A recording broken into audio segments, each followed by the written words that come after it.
함께 이 시간 또 모험하는 신앙으로 말씀 전해 주실 텐데 우리 함께 성경 봉독하고 이 시간 나아가도록 하겠습니다. 마태복음 14장 27절부터 33절 말씀입니다.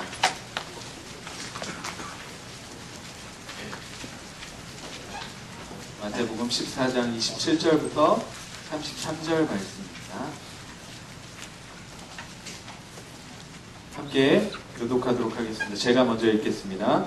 예수께서 즉시 이르시되 안심하라. 나니 두려워하지 말라.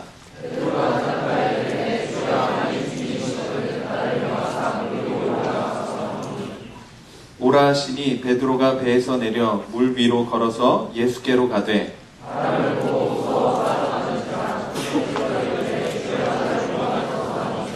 예수께서 즉시 손을 내밀어 그를 붙잡으시며 이르시되 믿음이 작은 자여 왜 의심하였느냐 하시고 함께 읽겠습니다. 배에 있는 사람들이 예수께 절하며 이르되 진실로 하나님의 아들이로소이다 하더라. 아멘. 여러분 이 시간 은혜 받기 원하십니까? 네. 제 눈을 한번 뚫어지게 봐주시겠습니까? 여러분 이 시간 우리 목사님 올라오실 텐데 정말 목사님께 정말 하나님의 말씀을 듣고자 원하는 그 갈망하는 그 눈빛 정말 뚫어져라. 정말 목사님 더 해주세요. 더 좋은 말씀 주십시오 하는 그 마음으로 정말 목사님이 이렇게 공격적으로 볼 수 있는 이 밤이 되기를 소망합니다. 네, 이 시간 우리 김종훈 목사님 박수로 이 자리로 환영하도록 하겠습니다.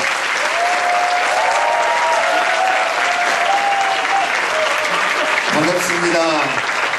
저녁 잘 드셨어요? 네.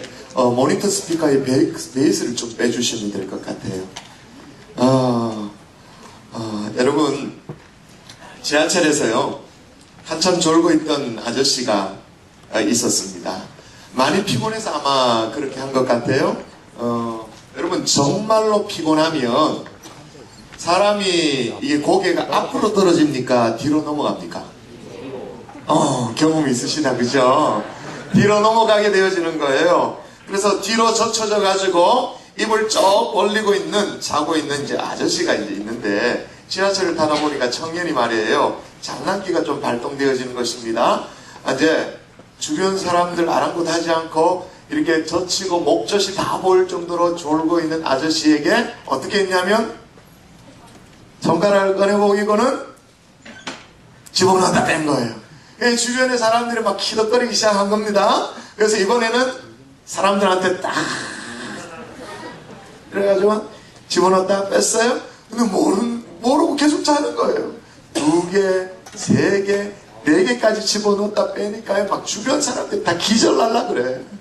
제일 많이 웃는 사람이 누구냐면 그 아저씨 옆에 있는 웬 아줌마가 있는데, 이건 완전히 그냥 막 눈물을 찔끔찔끔 짜가면서 막 배를 잡고 막 깔깔거리며 웃는 거예요. 그런 상황이었는데, 이제 손가락 4개까지 성공했으니까 5개까지 집어넣을 줄 알았는데, 아무래도 이 청년이 미안했던가 봐요. 그래서 이제 자제하고 이렇게 있으니까 그 아줌마가 말해요. 청년 보고 집어넣으라는 거예요.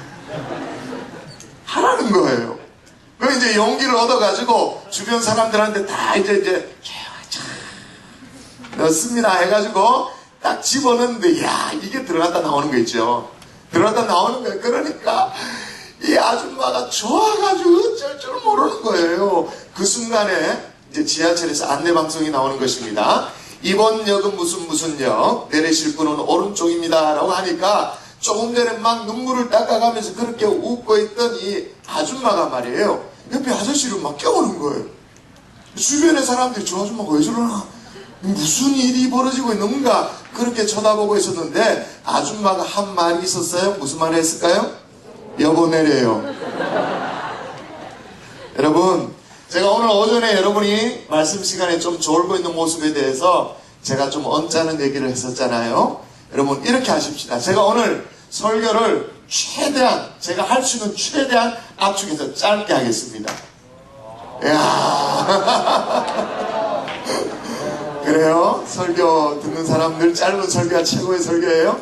짧게 할게요. 그렇게 하고 아무래도 이 룸 안에 공기가 답답한 것 같아요. 그래서 히터 키지 않아도 괜찮겠어요? 네. 히터 꺼주세요. 꺼주시고, 그 다음에 여러분 혹시나 졸리면 옆에 지체 진짜 지나치게 방해 안 될 수준에서 조용히 이렇게 나가서 걸어 다녀도 괜찮아요. 저는 오늘 걸어 다니면서 이렇게 설교를 할 테니까 옆에 지체들에게 방해 안 될 수준에서 그렇게 걸어 다녀도 괜찮아요. 그래서 어쨌든 간에 주어진 시간 안에 하나님의 말씀 앞에 집중하는 여러분 될 수 있기를 주의 이름으로 축원합니다. 축원합니다. 여러분 혹시나 아마 왜 목사님들은 자꾸 아멘을 촉구를 할까? 이 부분에 대해서 여러분이 좀 해답이 필요한 부분이 있을 것 같아서 성경을 좀 읽어볼까요? 신명기 27장 한번 펼쳐보도록 하겠습니다. 신명기 27장. 신명기 27장 한번 볼까요?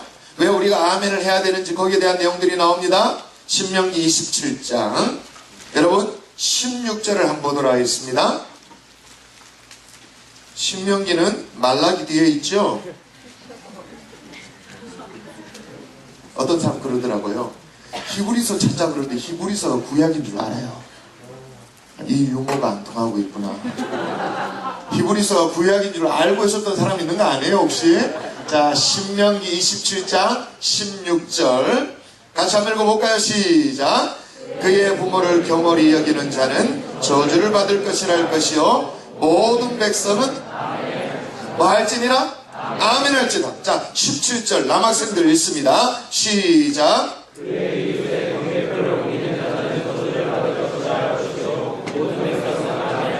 뭐 할지니라? 아멘 할지니라. 자매들 18절 또 읽도록 하십시다. 시작.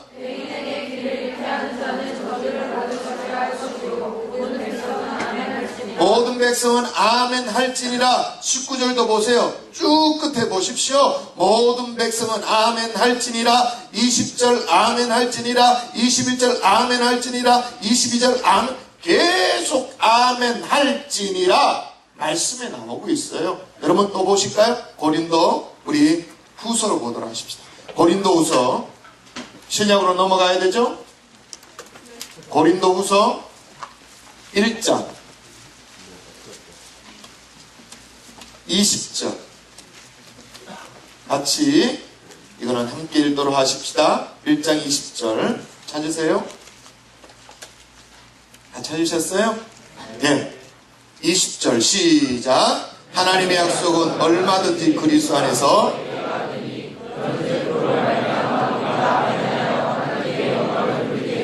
이게 무슨 말이죠? 하나님의 약속은 얼마든지 그리스도 안에서 예가 되어진다. 이 말은 뭐예요?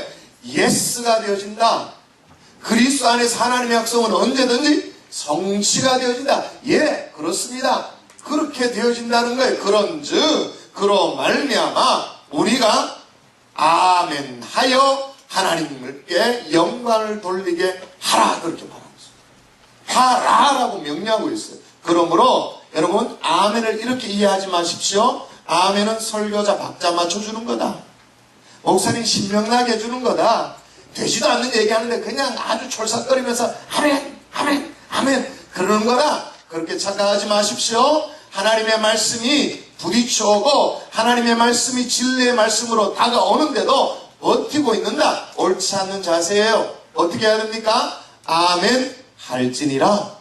아멘이십니까? 그러므로 여러분이 입술이 열리는 버릇을 들여야 돼요. 어떤 말씀이 떨어지더라도 그 말씀이 예를 들면 날로 온 공이나 치면 투수가 던지는 공이라고 생각되어지면 보수가 떨어지기는 받든지 어떤 하나님의 말씀이라도 난 받아낸다. 아멘. 아멘. 그런 마음으로 오늘 말씀을 받을 수 있기를 주의 이름으로 축원합니다. 여러분 인생에 대해서 여러분은 어떻게 생각하십니까? 인생. 저는 아무리 생각해도요 인생은 영어로 말하면 어드벤처, 모험이라고 생각을 할 수밖에 없는 것 같아요. 기독교 상담가로 유명한 폴 트루니에라는 사람이 있습니다. 모험으로 사는 인생이라는 그의 저서에서 인생에 대해서 뭐라고 말했냐? 아주 짧지만 굉장히 의미 있는 얘기인 것 같아요. 인생은 하나님이 지휘하시는 모험이다. 그렇게 말했어요. 제가 이 메시지를 준비하면서요, 저희 짧은 생애를 좀 돌아봤습니다.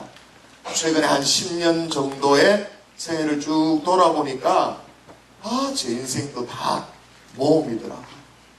제가 어제 얘기했죠. 오늘 아침에도 얘기했나요? 저는 경산중앙교회 담임 목사가 되기 전에 부교역자였다고요. 청년부를 담당하는 교역자였다고요. 그게 이제 98년, 99년, 2000년 정도. 그리고 이제 유학을 가게 되어졌죠. 그리고 유학 갔다가 한국으로 돌아오고 또 다시 경산중앙교회 담임 목사가 되는 이 일련의 과정들을 쭉 다 설명할 수 없습니다만은, 이건 모험의 연속이구나 라는 감탄사가 계속 나오는 상황입니다. 지난 2000년이었어요. 새로운 천년이 시작된다 그래서 여러분 잘 기억이 없을 것입니다만은, 그때 뉴 밀레니엄이라고 얘기해가지고 새로운 천년, 새 천년이 시작된다 그래가지고 모두가 막 가슴이 부풀어 있을 그런 시기가 있었어요. 저도 이제 가슴이 부풀어가지고 유학을 결정을 했죠. 경산중앙교회 부교육자 때려치우고 이제 사표를 딱 내고 유학을 결정을 했습니다. 근데 이게 쉽지 않은 게 말이에요. 그 당시에 제가 섬기던 청년부가 갈릴리 청년부라는 청년부인데 대구 경북에서 가장 큰 청년부였어요. 주일 출석이 한 300명 정도. 그러니까 2000년에 300명의 청년부는 아주 큰 규모였습니다. 대형 청년부였죠. 아주 매력적인 부서였습니다. 그리고 부교육자로서 할 수 있는 모든 사역을 다 했습니다. 담임 목사님이 아주 전폭적으로 지원을 해주셔서, 여러분의 담임 목사님 오정호 목사님도 멋진 분이시잖아요. 그죠? 진 목사님 하고 싶은 사역 다 배려해주죠? 네, 그렇습니다. 예, 저때 대답 잘했어야 됩니다. 제가 오 목사님께 어떻게 고자질을 할지 모르니까. 근데 즉석에서 네, 그렇습니다. 답이 나오네요. 그런데 제가 섬겼던 담임 목사님도요, 정말 멋진 분이어서 부교육자가 어떤 사역을 하고 싶습니다. 그러면 다 허락을 해주는 거예요. 세가족, 단기 선교, 소그룹, 모든 것, 세미나 다 해주는 거예요. 정말 매력적인 사역지였습니다. 그 당시만 해도 정말 좋은 사역지였고, 지금도 부교육자로는 경산중앙교회가 선망의 대상, 새로운 교회 정도는 아니에요. 여러분 교회보다는 조금 낫습니다만은 선망의 대상이 되어지는 사역지였습니다. 그런 사역지를 뒤로 하고 말이에요, 미국으로 유학을 갔는데, 고향을 버리고 조국을 떠나 등지고 간다는 게 쉽지 않았잖아요. 그래서 이제 공부를 시작했어요. 저뿐만 아니라 그 당시에 이제 제 아내랑 같이 공부를 했는데요. 어떤 장학제도가 있었냐면, 지금 그런 학교가 있는지 모르겠어요. 스파우스 장학금 제도가 있어요. 그게 뭐냐면, 이제 부부가 함께 공부를 할 경우에 한 사람은 투이션, 그러니까 학비를 정말 100% 다 내어지고, 부부인 경우에, 배우자인 경우에 학비가 우리 얼마 디스카운트 받았죠? 3분의 1만 냈죠. 3분의 1이 디스카운트가 아니라 3분의 2가 디스카운트 받고, 배우자는 3분의 1만 학비를 내면 공부를 할 수 있는 거예요. 정상적으로. 얼마나 참 괜찮잖아요. 근데 그게 가능했던 게 뭐냐면, 우리가 둘이 결혼을 했는데 말이에요, 하나님이 6년 동안 아기를 안 주시는 거예요. 그 당시에 청년부의 대표적인 기도 제목이, 하나님, 우리 강도사님, 그 당시에 목사님, 아기 갖게 해주세요. 예를 들면 밭이 부실해서 그렇습니까? 씨가 부실해서 그렇습니까? 그러면서 청년들이 그런 기도를 하고 그랬어요. 하나님, 밤일 잘하게 해주세요. 그러면서 우리 목사님 홍삼 사드려야 되는 거 아닙니까? 그러면서 그렇게 했었는데 아기가 안 생겼어요. 그러니까 두 사람 다 홀가분하니까 같이 이제 공부를 시작했습니다. 저는 성경 해석학을 공부했고, 제 아내는 기독교 교육학을 함께 공부를 했어요. 이제 공부하는 것도 쉽지 않았죠.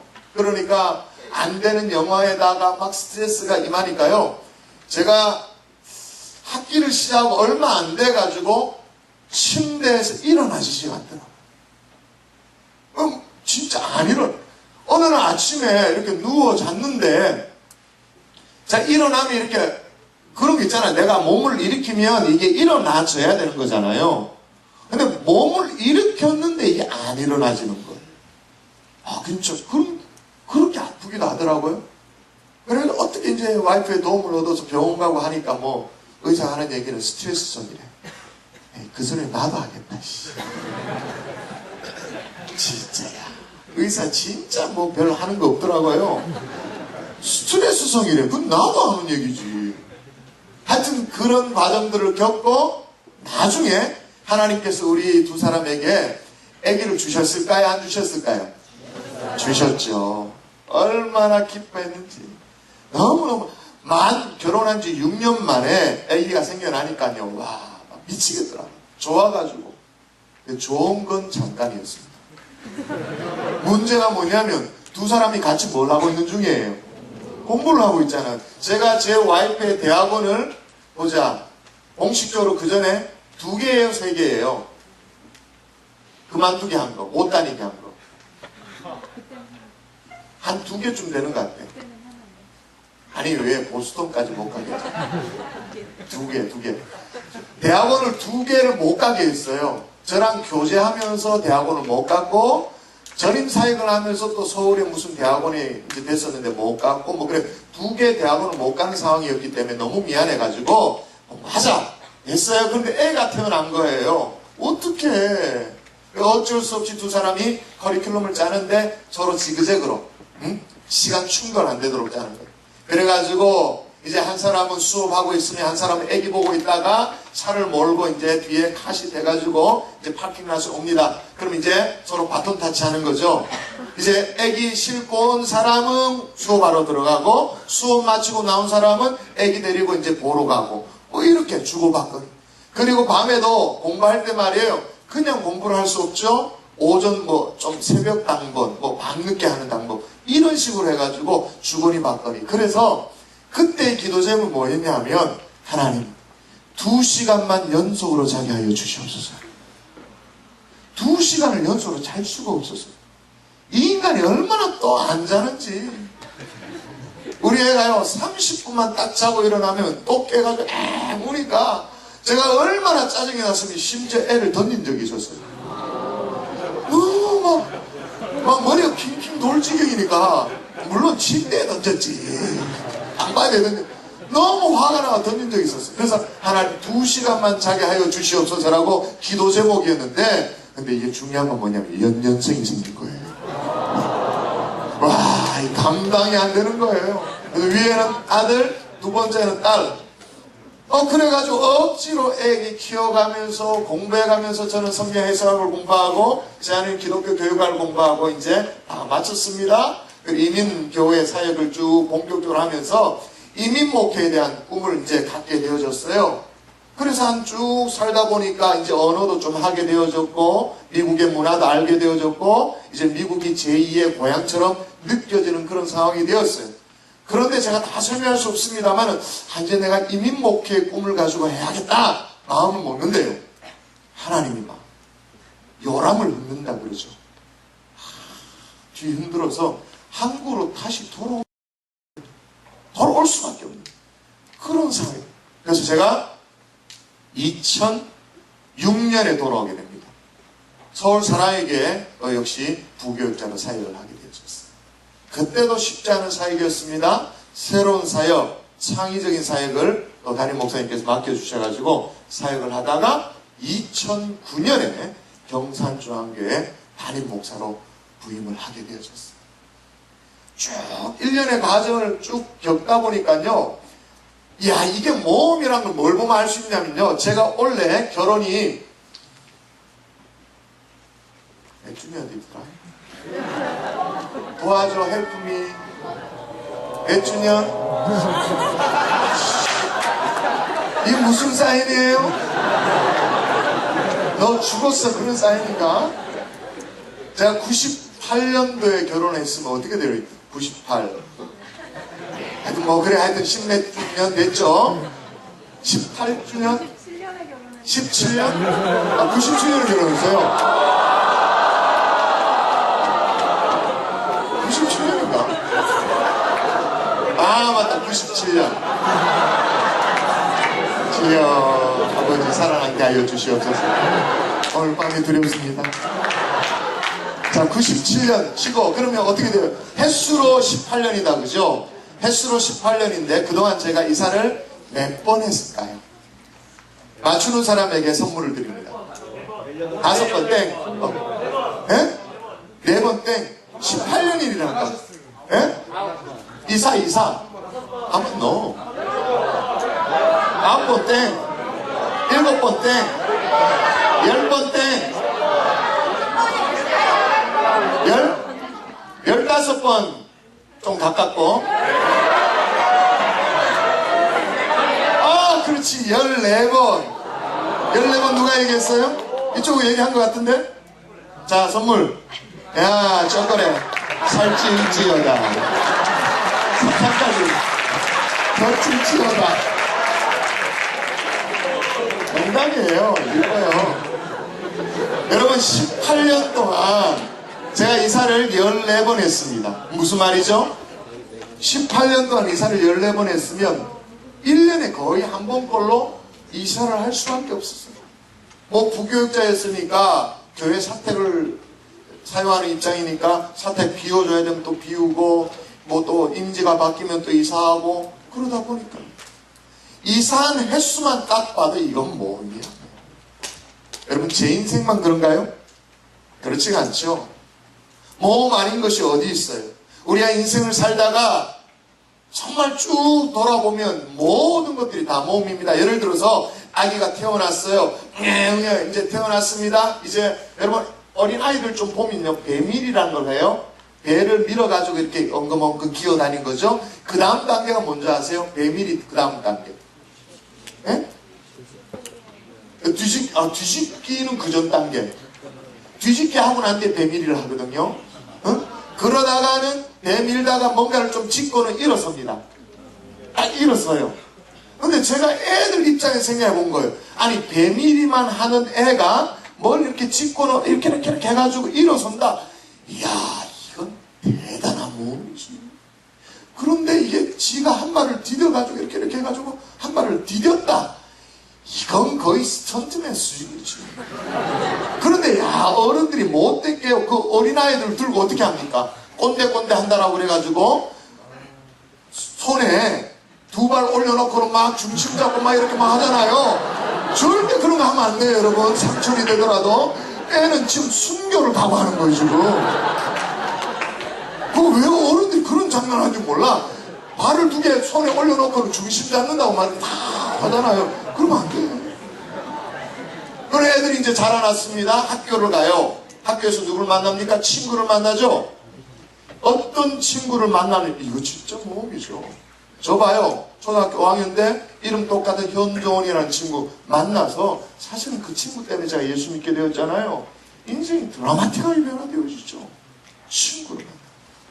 또 여러분이 이제 학교를 졸업해서 뭐 직장을 선택한다 칩시다. 그럼 직장을 선택한 이거는 뭐 삶의 질을 결정하는 거죠. 이건 모험이죠.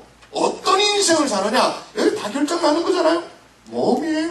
거기에다가 결혼. 이야 이거는 별표 5개 하는 모험이에요. 이거는 진짜 생전 모르는 사람하고 각자 수십 년을 따로따로 자기 삶의 패턴으로 방식대로 살던 사람이 함께 만나가지고 한 1, 2년 정도 교제해가지고 뽀뽀 좀 했다고 해가지고 결혼한다. 같이 한 이불 덮고 잔다. 이건 진짜 이건 도박이지 도박.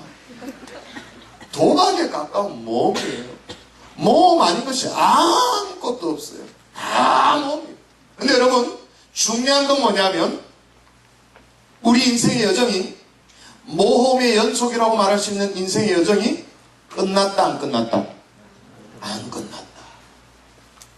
지금도 남아있다. 여러분 지나간 모험 그거 중요하고 의미 있습니다만 우리에게 이 시점에 더 중요한 건 뭐예요? 앞으로 내게 다가올 모험거리들, 앞으로 다가올 내 삶, 이게 중요한 거예요.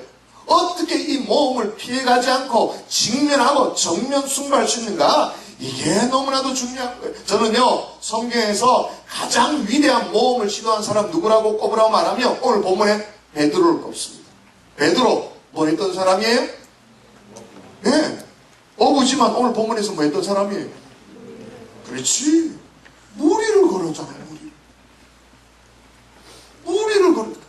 물론 여러분 나중에 그게 이제 막 두려움이 쌓여가지고 물에 빠져가지고 쪽팔린 사건이긴 합니다만은, 그렇지만 인류 최초로 이 중력을 깨고, 그죠? 만일을 깨버리고 그냥 무리를 걸어버린 경우를 했어요. 저는 아무래도 베드로가 정말 서슬시퍼란 이 순교의 칼날이 기다리고 있었음에도 불구하고 복음을 증거하고 말씀대로 살아내고 초대교회 때 그렇게 강력하게 주의 일들을 감당할 수 있었던 이유, 딴 게 아니라 무리를 걸어본 경험이 있기 때문에, 주님의 약속의 말씀을 믿고 무리를 한번 걸어본 그런 경험이 있기 때문에 정말 이런 일들이 가능했다라고 저는 생각합니다.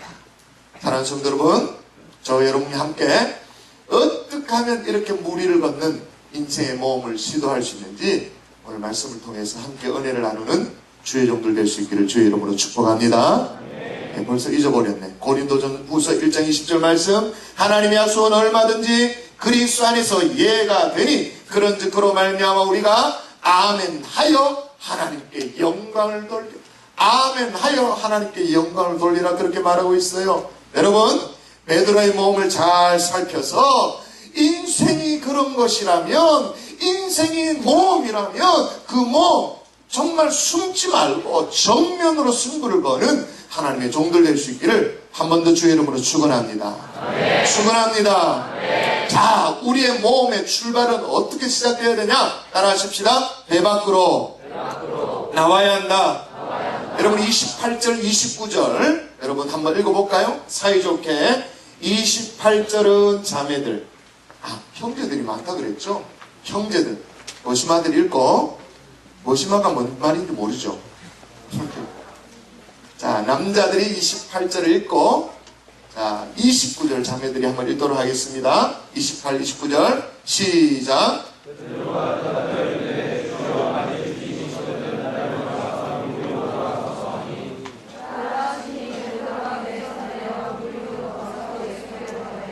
예, 오늘 베드로가요 무리를 걷습니다.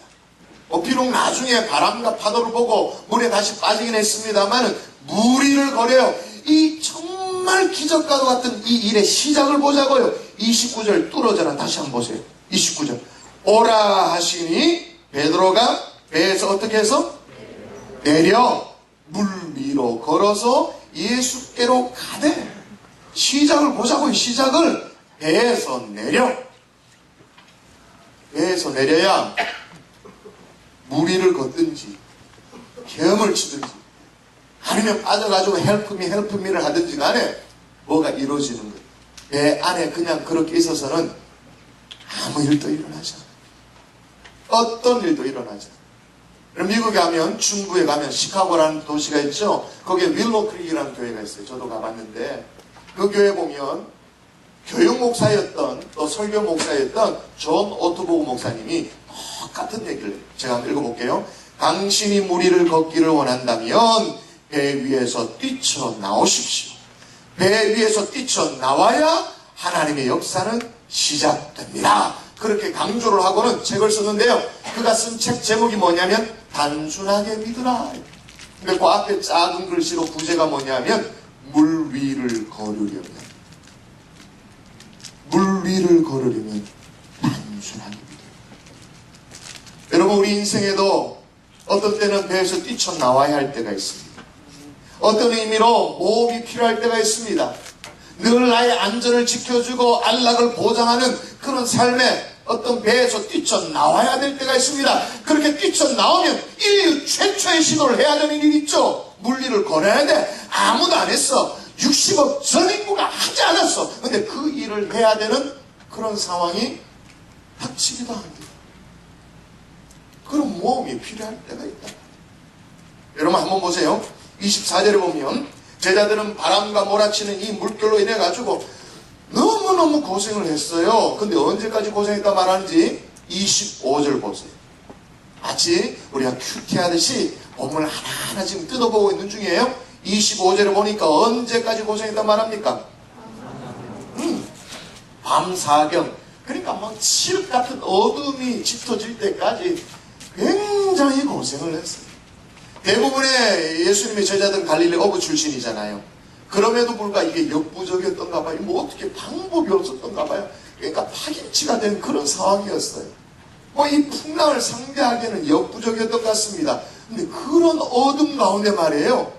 주님이 물 위를 걸어서 쭉 오시는 상황. 다른 제자들은요, 다 침묵하고 그냥 배 안에 있었습니다. 고생스럽긴 하지만 그래도 이 배가 안전하다고 생각하면서 배에 딱 고물 부여잡고 이렇게 눈 해가 해가지고 이제 이렇게 지쳐가지고 파김치돼가지고 그렇게 있는 상황이었어요. 근데 유독 누구만? 베드로만 물 위를 걸어오시는 주님 앞에 주님 나도 물 위를 걷게 해주십시오. 요청 허락을 받습니다. 그럼 물 위를 걷게 되어지는 거예요. 인류 최초의 경험을 하게 되어지는 것입니다. 근데 여러분 여기 보면 제자들이 바람을 만났다 그렇게 말합니다. 그렇죠? 근데 바람 때문에 파도도 일어나고 막 그렇게 풍랑이 일었다고 말합니다. 근데 여러분 물어보겠습니다. 이 바람 누가 일으켰다고 생각되십니까? 이 바람 잘 대답 못하겠죠, 그죠? 이 본문을 보통 이제 읽으면 지금 마태복음 14장을 펼쳐놨는데 보통 사람들은요 어떤 본문과 헷갈려 하냐면 마태복음 8장에 나오는 풍랑하고 좀 헷갈려요. 지금 오늘 본문이 14장이에요. 마태복음 8장에 보면 폭풍을 역시 잔잔케 하시는 예수님 사건이 나옵니다. 예수님이 제자들과 함께 이렇게 있는데 예수님이 이제 풍랑이 일어나고 폭풍이 막 치고 있는데도 온물에 말이에요. 베개하고 그냥 쿨쿨 주무시는 장면이 나와요. 그랬더니 이제 제자들이 막 긴장을 해가지고 화들짝 놀라면서 막 예수님 두들겨 깨우잖아요. 왜 주무십니까? 우리가 죽게 되었는데 왜 주무십니까? 막 깨웁니다. 그러니까 예수님이 일어나가지고는 제자들 꾸짖죠. 믿음이 적은 자들아. 그러고는 바람과 바다를 꾸짖어서 이걸 딱 평정시킵니다. 그런데 여러분 마태복음 8장의 그 풍랑하고 마태복음 14장 오늘 본문의 이 풍랑하고는요 전혀 다른 풍랑. 같지가 않아요. 여러분 앞서 마태복음 8장에 나오는 이 풍랑은요 복음서의 다른 평행 복음서에 보면 그냥 풍랑이라고 말하지 않았어요. 그 바람의 성격을 규정해놨어요. 광풍이라고 말합니다. 광풍. 그 광자 무슨 광자일까? 야, 또 뭔가 주고 싶다. 야, 살찔지어다. 야, 미칠 광자. 야, 한자 세대 아니잖아. 한자 세대 아니잖아. 한글? 한글하고 한자는 다른 건데. 한자 세대가 아니잖아. 학교에서 한자를 배우는 세대가 아니잖아. 야, 그런데도 미칠 광자라고 나오네요. 예? 배웠어요? 그렇구나. 미안해. 미칠 광자. 광풍. 그럼 여러분, 성경에 미칠 광자 기록돼서 광풍이다. 그럼 무슨 말이에요? 배후에 악한 영적 세력이 있다. 이 바람이 미쳐서 날뛴다. 그 마태복음 8장에 나오는 그 광풍은 뭐냐면요 예수님과 제자들의 행로를 막기 위해서 건너가면 거기서 복음을 증거하니까 복음이 증거되어지도 못하도록 하기 위해서 그걸 철저하게 막기 위해서 악한 영들이 예수님의 일행의 발걸음을 묶기 위해서 광풍을 일으키는 거예요. 그래서 그 대목에서는요 바람과 바다를 향해서 예수님이 어떻게 했냐면 꾸짖었다 그렇게 나옵니다. 복음서의 평행 본문에 보면 똑같이 꾸짖었다 그렇게 말합니다. 그런데 여러분 이게 참 웃긴 게 말이에요. 여러분 예수님이 바람이라든지 바다를 향해서 꾸짖으면 됩니까 안 됩니까? 자 생각하세요. 생각하지 않는 분은 있으면 안 돼요. 생각하세요. 예수님이 바람과 바다를 향해서 야단친다. 리부크라고 말하거든요. 영어 번역으로는 리부크. 꾸짖는다. 그럼 돼요 안 돼요? 뉘앙스상 안 돼요라고 답이 나와야 될 것 같죠? 근데 여 앞에서 돼요라고 했어요. 그래도 난 긍휼을 베푸는 사람이니까. 자, 또 뭔가 하나. 여러분 왜 안 됐냐면요. 여러분 바람과 바다를 누가 창조하셨어요? 창조주 하나님이. 창조주 하나님이 만들어 놓은 작품이에요. 예를 들면 이 물병이 하나님의 작품이에요. 그런데 제2위격이라고 말할 수 있는 성자 예수님이 이거 뭐 별거 아니네 뭐. 돼? 안 돼? 안 되지. 하나님이 만드신 작품인데 그걸 가지고 하나님이 만드신 작품 풍랑을 향해서 뭐 이런 바다를 향해서 꾸짖는다. 이 박자가 안 맞는 거죠. 말이 안 되는 얘기예요. 그러므로 예수님이 그 당시에 이 풍랑을 향해서 꾸짖었다. 이 말은 그 바다 자체를 꾸짖는 게 아니에요. 그 배후에 역사하고 있는 악한 영들을 향해서 리부크한 거예요. 꾸짖은 거예요. 그러니까 쫓겨나가는 거죠. 그리고 쫓겨나가니까 상황 끝, 풍랑 끝 되어지는 거예요. 그게 마태복음 8장의 광풍이에요. 그런데 오늘 마태복음 14장은 예수님이 꾸짖지도 않고 아무것도 안 해요. 안 해요. 왜 그럴까요? 누가 일으켰기 때문에? 예, 하나님. 하나님이 더 구체적으로 말하면 주님이 의도를 가지고 일으킨 바람이기 때문에. 어떤 의도일까요? 제자들을 배 밖으로 나오도록 하기 위해서. 배 안이 더 이상 안전한 곳이 아니다라는 걸 가르쳐 주기 위해서. 그럼 배라는 게 뭘까요? 여러분이 늘 안전하다고 생각하는 거죠. 여러분의 안전을 보장해주는 그 무엇인가요? 여러분의 학업, 여러분의 가정, 여러분이 뭔가 하고 있는 그 일들, 나의 어떤 바운더리를 딱 구축하고 있는 그 어떤 것들이 다 배예요. 배 안이 안전한 게 아니라는 거예요. 나오라고. 정말 가르쳐주기 위해서 의도적으로 일으키신 바람이라는 걸 알 수 있어요. 왜냐하면 여러분, 만일 배가 안전한 곳이라면 주님이 이 막 지쳐 쓰러져 가고 있는 이 제자들에게 어떻게 와야 됩니까? 배가 안전한 거라면 더 큰 배를 몰고 와야 되지. 배 타고 와야 되지. 그죠? 근데 주님은 물 위를 걸어서 오셨어요. 배가 만일 안전한 거라면 돈을 들여서라도 인부 사서라도 사람 써서라도 더 큰 배 몰고 와야 됩니다. 근데 예수님은 물 위를 걸어서 왔어요. 근데 더 중요한 건 뭐냐면 25절을 또 읽도록 하십시다. 25절 읽습니다. 25절 시작.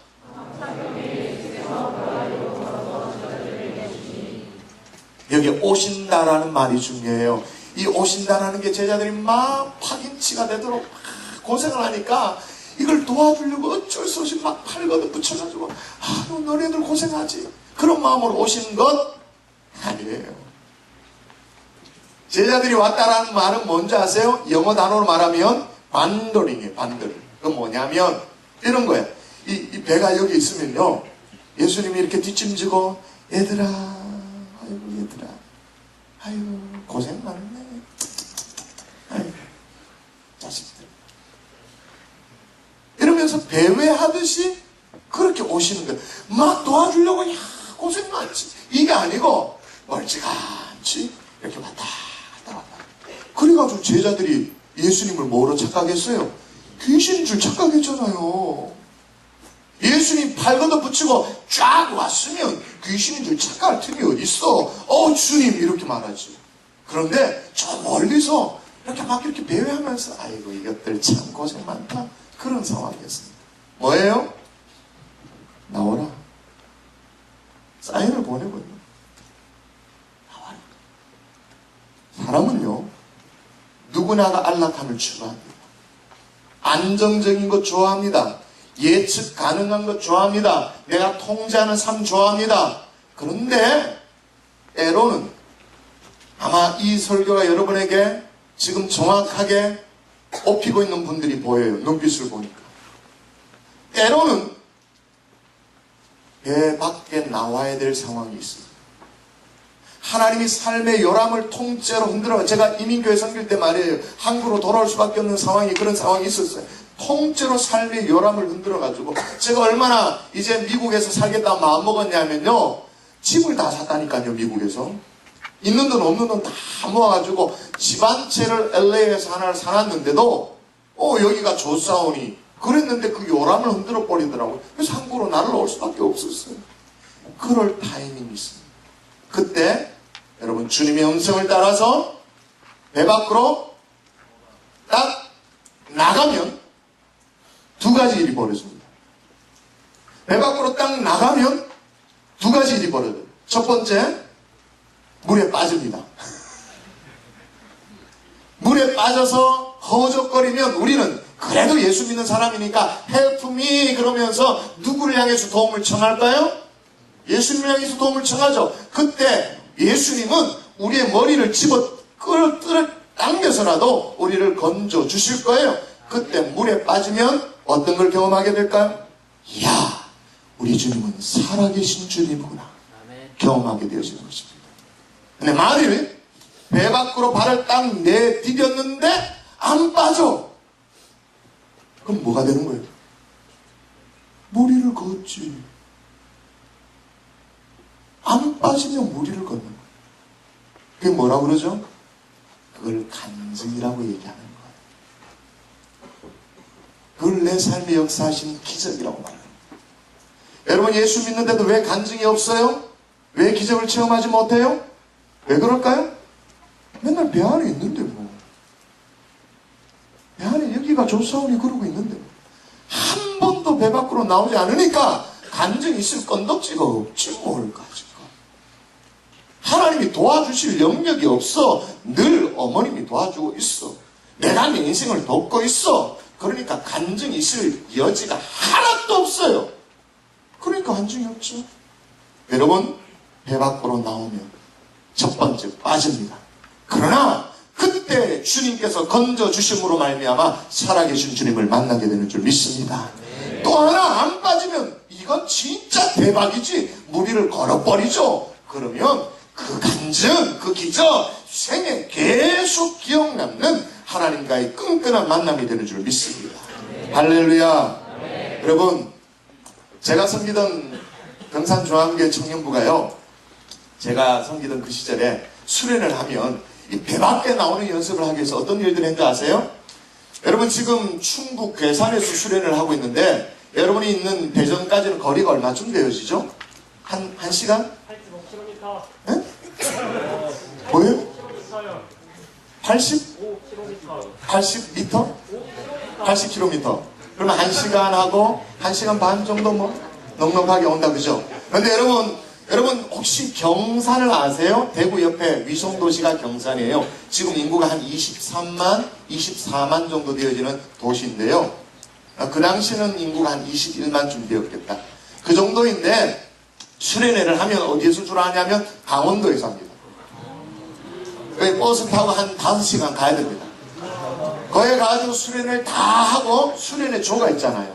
수련회 조가 있고 수련회 마지막 날은 집에를 어떻게 오냐? 저끼리 알아서 와야 됩니다. 다 지갑을 압수합니다. 핸드폰 다 압수합니다. 돈 한 푼도 주지 않습니다. 그리고 알아서 여러분 옛날에 거지 순례 전도 여행이라는 걸 했었어요. 이제 겨울 수련회 때 하면 얼어 죽으니까 안 되고 여름 수련회 할 때 마지막 돌아오는 것은 늘 그런 식으로. 근데 여러분, 안 돌아올 것 같죠? 큰일 날 것 같죠? 근데 한 조도 사고 없이 다 경산까지, 교회까지 다 옵니다. 근데 여름에 떼앞볕에 막 그을려가지고 구린빛으로 그렇게 오죠. 그런데 들어올 때마다 청년들이 어떤 마음으로 들어오는지 알아요? 고생 진짜 직사게 많이 하지. 그런데도 얼굴이 막 환해요. 그래가지고 막 영담. 야, 목사님, 우리가요 잘 데가 없어가지고 기도했더니 잘 데를 하나님께서 허락해 주셨고요. 배가 고파가지고 기도했더니 하나님께서 수박 주셨고요. 배가 고파가지고 어떻게 했더니 또 얻어먹었고요. 뭐 그렇게 하고 또 어떤 데는 뭐 어느 교회 들어갔는데 여름 성경학교 시즌이 되어서 찬송 하나 불러주고는 비빔밥 얻어먹었고요. 뭐 그러면서 쭉 해가지고는 이제 경산까지 오죠. 근데 이제 먼저 들어온 팀하고 늦게 들어온 팀하고 별 차이가 안 나요. 하루 정도밖에 차이 안 나요. 빨리 들어온 팀까지. 그러면서 청년들이요, 호연지기를 키우는데 두려움이 없어. 그 당시에 딱 핸드폰이 막 나올 시즌이었기 때문에 핸드폰 다 압수. 그 다음에 뭐 이렇게 조장에게 비상금, 뭐 정말 이렇게 의학 처방할 수 있는 비상금만 주고 나머지 모든 걸 압수하면서 그렇게 했어. 갑자기 두려움이 몰려오죠. 진 목사님께서 완전 오늘 또 뭐 헷갈하게 해가지고 버스 없다, 알아서 와라 뭐 이래가지고 우리 진 목사님은 선한 목자인지라 예고 없는 일은 하지 않을 것 같은데 우리는 그랬어요. 우리는. 그럼 청년들이요, 배 밖에 나오는 연습을 해보는 거예요. 여러분, 1년간 하나님께서 여러분에게 휴학을 요구하면 어떻게 생각하십니까? 1년간 휴학을 하나님께서 내게 부담감을 주고 선교지에 가서 선교라 그렇게 자꾸 뭔가 푸시오면 여러분 어떻게 하시겠어요? 근데 그게 말이에요. 아까 얘기했죠. 간증할 때 나는 스펙도 별로 없고 뭐 없다 그랬잖아요. 그게 스펙 쌓는 그게 아니야. 뭐 언어 연수하는 그런 뭐 단기 선교 1년이 아니에요. 아무 내 도움이 되는 게 없어. 그럼에도 불구하고 지금의 내 삶에서 뛰어나가서 한번 섬기라고 여러분에게 구체적으로 도전하면 여러분 어떻게 하시겠어요? 여전히 여기 가서 싸우는. 여러분 아까 간증했던 우리 자매님 이름은 제가 잊어버렸는데 사실 배 밖에 나온 거예요. 뭐라고 간증했어요? 구체적인 내용은 없었습니다만 뭐였어요? 2014년 하나님께 맡깁니다. 이게 배 밖으로 나오는 거예요. 올 한 해를 하나님 앞에 올려드립니다. 주님 앞에 올려드립니다. 이게 배 밖으로 나오는 거예요. 늘 내가 주인 되어서 내 삶을 살았던 그 삶이 아니라 주님 앞에 올려드리는 것. 그런 삶을 살 수 있기를 주의 이름으로 축원합니다. 여러분 제가 섬기던 교회는요 경산중앙교 이런 점이 있어서 정말 배 밖으로 수없이 나왔던 교회예요. 제가 한 15년 전에 그러니까 부목사로 있었던 거잖아요. 그때 교회가 주일 출석 작년 성도가 얼마였냐면 900명 정도 내외였어요. 그리고 이제 경산에 가면 경산시장이라고 해가지고 굉장히 복잡한 거기에 이제 교회가 있었어요. 복잡한 시장 거기에 한 자리에 이제 교회가 있다가 어떤 모험을 단행했냐면 교회 성장을 위해 가지고 담임 목사를 모시는데 30대 담임 목사를 모셨어요. 이건 굉장한 일이에요. 39세의 담임 목사님을 모시고 여러분 IMF가 뭔지를 잘 모르지만 여러분의 부모 세대는 정말 한맺히는 시대가 IMF입니다. IMF를 정확하게 맞았을 그때 3,211평이 감이 안 오죠? 여러분 교회 부지 2배쯤 되어지는 게 3,211평입니다. 그 2배 정도의 부지를 구입을 하고 교회 성전 건축을 단행했어요. 그게 1998년, 99년 정도니까 제가 그 사역의 현장에 있었으니까 제가 다 알죠. 성전을 건축했어요. 교회가 계속 성장합니다. 주일 출석이 1,000명, 1,500명, 2,000명, 2,500명, 3,000명 가니까 이게 지은 성전 자체가 또 포화인 거예요. 어쩔 수 없는 거예요. 그래서 또 다른 장소에 부지를 또 구입합니다. 7,521평의 부지를 구입합니다. 7,500평이 상상이 안 되죠? 다시 설명드릴게요. 여러분 본당 그 자리 있죠? 그 땅 한 3배 정도 되는 평수가 7,000평 됩니다. 구입을 했어요. 그래서 또 성전 건축을 했어요. 본당이 3,000석의 본당을 가지고 건축을 했습니다. 10년 사이에 성전 건축을 2번 한 거예요. 온 성전. 지금은 본당이 3,000석으로 이제는 만면 성도의 시대를 열어갈 수 있는 이제 퍼실리티를 갖췄어요. 하드웨어를 갖췄어요. 작년에 제 이제 전임 담임 목사님이 여러 가지 상황이 있어서 서울로 임지를 옮겨가게 됐어요. 제가 부임할 때가 됐습니다.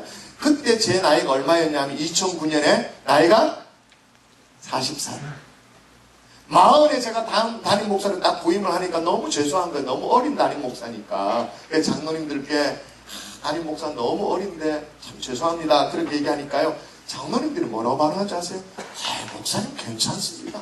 목사님 전임자는 30대, 39세에 부임을 했는데 그래도 목사님은 40 아닙니까? 40대 아닙니까? 괜찮습니다. 그러고 계속 부흥되어졌는데 작년에요. 또 그 인근에 1,500평 땅이 났어요. 또 구입을 할 수밖에 없는 상황이 됐어요. 그래서 지금은 교회가 평수가 8,750 몇 평 이렇게 되어져요. 제가 땅 얘기만 하는 게 아니에요. 장로님들이 이런 결정을 할 때 어떤 마음으로 결정을 했냐면 우리가 배 안에 있으면 좋겠지, 안전하겠지.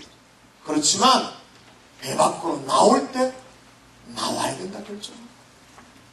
그렇게 결정함으로 말미암아 지금 저희 교회는 작년 출석이 4,600명, 주일 학생들까지 하면 한 6,500명 정도 근으로 계속 성장하고 있습니다.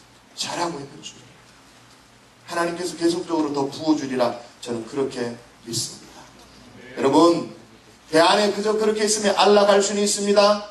편안할 수는 있습니다. 어느 순간에부터 여러분의 영혼이 죽어가고 있는 걸 느낄 거예요. 아주 시들시들해져 가고 있다는 걸 느낄 거예요. 배 밖으로 나오십시오. 배 밖으로 나올 수 있기를 바랍니다. 나오면 문제가 한두 가지가 아닙니다. 위험이 따릅니다. 실패를 각오해야 됩니다. 그러나 그 길이 생의 의미가 있는 길이고 생명이 있는 길이고 살아있는 길이라는 사실을 여러분 기억할 수 있기를 주의 이름으로 축원합니다. 분명히 그때가 있어요. 주님께서 요람을 흔들 때가 있어요. 그때 나오는 거예요. 근데 여러분, 그렇다고 해서 이게 돈키호테식으로 그냥 무조건 믿습니다 그러고 막 모험하면 그럼 큰일 나요. 여러분 학교 다 때려치우고 그냥 휴학하고 다 선교지 간다 그러면 큰일 나. 그러면 안 되죠. 어떤 모험이어야 되는가? 따라 하십시다. 순종의 모험이어야 한다. 여러분 물 위를 걷는 기적이 말이에요. 베드로의 배 밖으로 나오는 결단과 행동으로 시작된 건 맞습니다만은 그 결단의 근거가 뭐냐? 객기이냐? 깡이냐? 아니죠. 28절 다시 읽습니다. 28절 같이 읽습니다. 시작.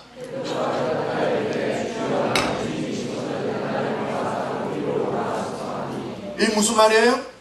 주님이 나를 명하사 나에게 명령하셔서 저로 물 위로 오게 하십시오. 주님께서 그게 허락한 일이고 주님이 명령하신다면 저 해보겠습니다. 주님이 말씀하신 게 분명하다면 저 인류 최초의 시도라도 저는 해보겠습니다.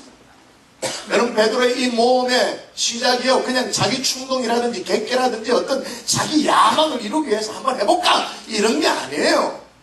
일본말을 좀 해서 죄송합니다만 한번 해볼까 요시 그러면서 그렇게 해서 무슨 기네스북에 내가 올라가는 최초의 무리를 걷는 사람 되어진다 그런 게 아니에요.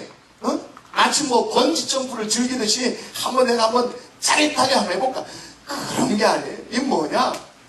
이것이 주님의 계획이고 주님의 허락하심이고 주님의 명령이라면 제가 한번 순종해 보겠습니다. 이 모험 해보겠습니다. 한번 해볼게요. 그럼 여러분 이 선교제를 하다가 말이에요. 성경부를 아무리 해도 기도를 해도 이게 아닌 것 같아요. 근데 마침 진 목사님께서 상담하는데 헤어지라고 말해요. 여러분 어떻게 하실 수 있겠어요? 순종할 수 있겠어요? 좋아 죽겠는데? 안 보면 그냥 정말 잠이 안 오는데? 그런데 목사님이 순종하라고 말하면 순종할 수 있어요? 어렵죠? 근데 여러분 베드로의 순종은 이런 걸 얘기합니다. 정말 그게 주님이시라면 주님이 명령하신다면 제가 한번 걷고 싶습니다. 그렇게 했는데 말이에요. 예수님의 대답이 뭐였을까요? 29절 보세요. 딱 두 글자 나옵니다. 29절 뭐라고 말합니까? 오라. 근데 여러분 상상력을 가지고 한번 생각해 보십시다. 우리 주님이 이걸 어떤 뉘앙스로 오라고 그러겠을까요? 저처럼 막 장난기 있게 한번 뛰어봐. 점프 실시 점프 야 이거 주여 뭐 그랬겠어요? 아니죠. 아마 우리 주님은요 두 팔을 펼쳤습니다. 그리고 어쩌면 베드로와 눈높이를 맞추기 위해서 이렇게 무릎을 꿇었을지도 몰라요. 그리고 온한 정말 따스한 눈빛으로 베드로를 환영하셨습니다. 오라. 나는 걸을 수 있다. 오라. 그때 배 밖으로 나왔을 때 무리를 걷게 되었습니다. 여러분 베드로의 이 모험은요 그냥 객기가 아닙니다. 말씀에 순종하는 이 모험이었던 것입니다. 여러분 인생을 살다가 여러분 마음속에 베드로가 경험했던 이날 밤에 그 격동이 일어나는 밤이 오늘이 아니어도 좋아요. 이번 수련의 기간이 아니어도 좋아요. 분명히 일어날 때가 있습니다. 나도 주님처럼 좀 걷고 싶다. 주님의 뜻이라면 한번 해보고 싶다. 도전하고 싶다. 기존의 삶의 패턴을 깨뜨리고 내 안전을 지켜주고 있는 모든 것들을 좀 뛰어넘어서 한번 주님 앞에 매달려 살고 싶다. 그런 마음의 소원이 일어나는 밤이 있을 거예요. 그때 말씀에 순종해서 배 밖으로 나와보십시오.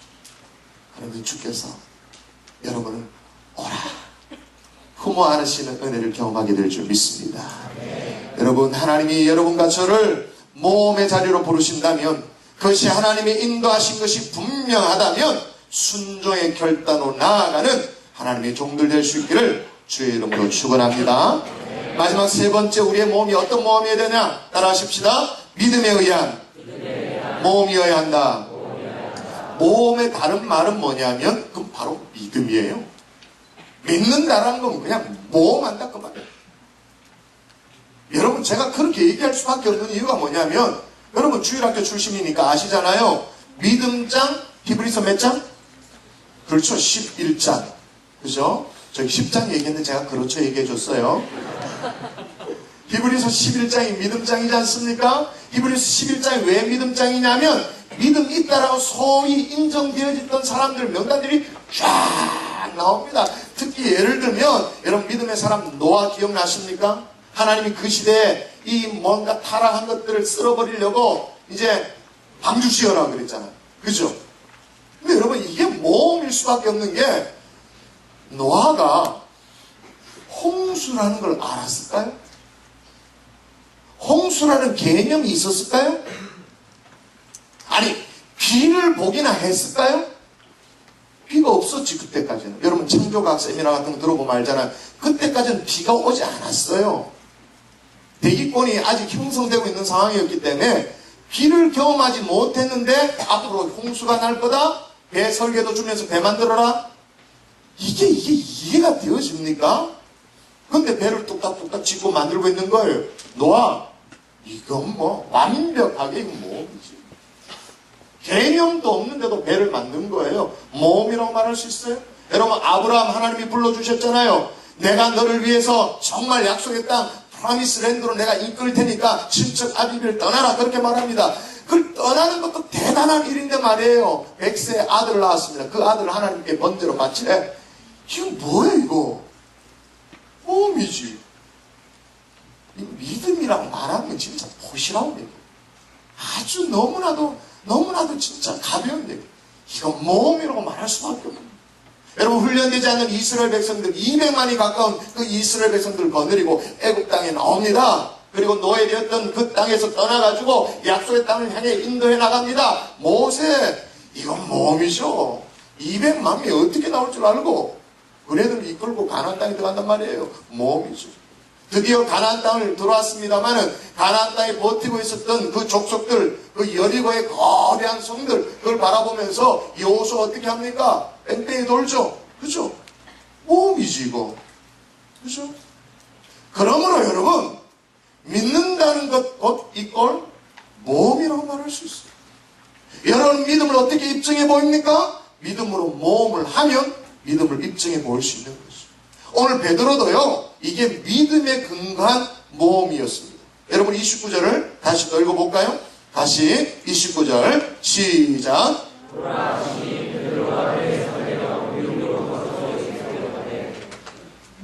여기까지는 계속 가고 있는 중이에요. 이제 물 위를 걸어서 쫙 가고 있는 상황이죠. 주님을 믿었기 때문에 가능한 겁니다. 그 다음 순간 물론 파도를 보고 풍랑을 보고 이제 바람을 의식해가지고 두려움이 그를 이제 엄습하는 그 순간에 물속에 빠져 들어갔습니다. 근데 그 순간 말이에요, 베드로를 건져내시면서 주님이 하셨던 말씀이 중요해요. 그거 한번 볼까요? 31절에 베드로에게 뭐라고 주님 말씀하시는 거예요? 여기까지. 믿음이 뭐한 자요? 믿음이 없는 자라고 말하지 않았습니다. 믿음이 작은 자요. 그 말은 무슨 말이에요? 좀 전에 물 위를 걸었던 거 뭐에 근거해서 했단 말이에요? 믿음으로 했는데 바람 보고 풍랑을 보고 이 믿음이 작아졌어. 쭈그러들었어. 쭈글쭈글해져 버렸어. 그래서 지금 예수님이 야단치고 있죠. 믿음이 없는 자요가 아니에요. 믿음이 작은 자요. 베드로 믿음에 근거해서 무리를 걸었다. 근데 여러분, 이게 참 재미난 게 말이에요. 베드로가 물에 빠져가지고 이제 허우적거립니다. Help me, help me. 그러니까 이제 예수님이 믿음이 적은 자요 그러면서 이제 끄집어 올라주시죠. 근데 여러분, 베드로의 직업이 뭐죠? 세상에. 어부가 수영 못하는 어부도 다 있네요. 그죠? 어부는 기본적으로 수영할 줄 알잖아요. 베드로가 왜 수영을 못했는지는 잘 모릅니다. 근데 분명한 건 뭐냐면 물에 빠져가지고 헬프미 할 만큼 수영을 잘 못했어요. 자신이 없었어요. 그럼 무슨 말이에요? 지금 배 밖으로 나올 때 물 위를 걸을 때 말이에요. 야, 요 안에 이렇게 또 다른 색깔 있는 걸로 하죠. 내가 뭐 이렇게 다른 조커를 딱 숨겨놨다가 걷다가 안 되면 말이에요. 요거 짱 꺼내가지고 이렇게 한다라는 다른 카드가 있었던 게 아니야. 베드로 물 위를 걸은 거죠. 뭐죠? 빠지면 죽어. 다른 옵션이 있는 상황이 아니었어요. 다른 선택을 할 수 있는 상황이 아니었어요. 그럼에도 불구하고 믿음의 근거에서 물 위를 걸었던 거예요. 여러분, 이런 믿음으로 한번 도전할 의사가 없으십니까? 하나님이 은혜를 주시면 나는 한번 걸어보리라, 그런 마음의 생각이 들지 않습니까? 말씀의 결론 한번 해줘 볼게요. 여러분, 최근에 경제 상황이 너무나도 안 좋아져서 많은 사람들이 일자리를 찾는다고 헤맵니다. 실제로 통계청 발표를 보니까요, 20대 젊은이들, 그러니까 여러분이네. 여러분들이 졸업 후에 취업하는데 걸리는 시간이 얼마나 걸릴까요? 무려 1년이 걸린대요. 근데 이게 에버리지니까 이건 봐줄 수가 없어요. 근데 이 1년이라는 건 뭔 통계를 뺐냐면, 취업이 안 되니까 어쩔 수 없이 대학원 간 사람 빼고, 어쩔 수 없이 군대 간 사람 빼고, 시집 간 사람 빼고, 다 빼고 에버리지 취업하는데 걸리는 시간이 12개월, 1년. 그리고 뭐까지 뺀 줄 아십니까? 취업이 아닌데 알바하는 것도 취업으로 간주하고 뺀 거예요. 앞이 캄캄하죠? 근데 아이러니한 건 뭐냐면, 이런 구직난 속에서요, 그 속을 들여다보면 더 끔찍한 게 뭐냐면, 회사에서는, 직장에서는 사람들이 없대. 이쪽에서는 직장 구한다고 막 난리고, 저요 손 들고 난리인데, 사람을 뽑으려고 하는 입장에서는 사람이 없대. 홍수 속에 마시는 물이 없는 것처럼 그렇대. 그래서 심지어 뭐라고 말했냐면, 마이크로소프트사의 최고 경영자로 말할 수 있는 스티브 발머라는 사람이 자기의 자업에 대해서 이렇게 말했습니다. 내 일의 70%는 사람을 찾아내는 것이다. 내 자기 CEO의 70%의 잡이 사람을 찾아내는 것이다. 여러분이 만일 배 안에만 있으면 이 사회도 그렇고 하나님 나라에도 그렇고 그저 취업 준비생 여러 명 중에 한 명 카운트를 더 채우는 사람, 비율을 올리는 사람, 그 사람으로 그냥 남게 되었습니다. 여러분이 믿음으로 반응하여 배 밖으로 나오면 하나님이 찾고자 하는 사람으로 찾아내어지는 줄 믿습니다. 하나님 손에 발견되어지는 줄 믿습니다. 하나님이 그 영혼을 붙들어 사용하시는 줄 믿습니다. 사람마다 변화에 대한 두려움이 있습니다. 안정적인 걸 좋아하죠. 그죠? 그래서 아무것도 시도를 안 해. 아무것도 안 해. 자기가 할 수 있는 것만 하고 있어. 왜? 물에 빠질까봐. 여기가 좋사오니 그러고 있는 거예요. 여러분, 질문 하나만 더 드리고 말씀을 마무리해 볼게요. 여러분 12제자가 탔던 배가 여기 있다 칩시다. 이게 베라우쳐요. 이게 테이블이 베라우쳐요. 12제자가 이제 배를 탔죠. 그 중에 베드로가 걸어서 나왔어요. 배 밖으로 걸어서 쭉 나왔어요. 나오다가 이제 보니까 바람과 파도를 보고 이제 놀라가지고 물에 빠졌습니다. 쭉 빠졌죠. 그리고 help me 그래가지고 예수님이 딱 건져주셨습니다. 자, 그러면 11제자가 타 있는 배하고 지금 베드로가 물에서 빠져가지고 예수님이 건져 올린 이 거리는 물리적으로 거리가 있습니까? 없습니까? 차이가 있죠? 분명히 있어요. 그런데 여러분 성경으로 다시 돌아가 볼까요? 자, 32절을 보십시오. 32절에 보니까 같이 읽습니다. 시작. 배에 함께 오른다라는 말은 예수님이 베드로와 함께 배에 올랐다 그 말인 거예요. 자, 그러면 질문 나갑니다. 이건 다 이제 여러분이 생각하셔야 됩니다. 자, 베드로가 물에 빠져가지고 예수님으로부터 건진받았습니다. 공간적으로 물리적으로 이쯤 된다 칩시다. 그러면 함께 배에 올랐다고 말하는데, 자, 배에 오르려면 이 거리를 극복해야 되잖아요. 옮겨가야 되잖아요. 어떻게 옮겨갔을까? 사지선다형으로 해볼까요? 1번, 예수님이 이 정말 믿음이 너무나도 쭈그러든 이 베드로가 너무나도 이제 진짜 열받아가지고 이쯤에서 원래 빠져서 이제 건져주는 자리가 여기니까 베드로를 집어 던져가지고 그냥 배에 팍 오로바또로 이렇게 만들었다. 1번. 2번, 베드로, 예수님은 이제 물 위를 걷는 입장이고 베드로는 물에 빠져서 건져주긴 했는데 괘씸해가지고 이제 손 잡아가지고 질질 끌고 베드로는 물 속에서, 예수님은 물 밖에서 이렇게 질질 끌고 가서 얼졌다. 3번, 예수님은 워낙 능력이 탁월한 분이니까 수영하는 방법도 즉시로 가르쳐줘가지고 베드로는 수영하고 가고 예수님은 걸어서 갔다. 뭐예요?